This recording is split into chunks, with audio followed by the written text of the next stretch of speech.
ফারতাকি ওয়ারাত্তিল কামা কুনতা তুরাত্তিলু ফিদ দুনিয়া।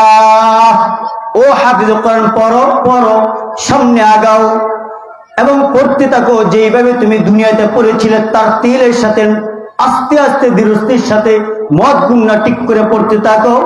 فإن منزلك عند آخر آية تقرأها الله أكبر। ওই হাফিজ কোরআনের ঠিকানা হবে যেখানে আয়াত পড়ে শেষ করবে, ওইখানে হাফিজ কোরআনের জান্নাতের স্তর হবে। আল্লাহু আকবার।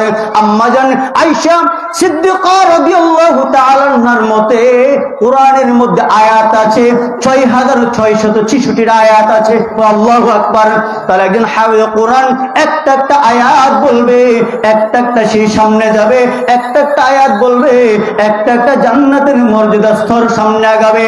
তার 6666 আয়াত পর্যন্ত শেষ করবে। ওই হাফিজ কোরআনের জান্নাতের মধ্যে 6666 তলা 66 নম্বর স্তরের মধ্যে তার জান্নাত হবে। আল্লাহু আকবার।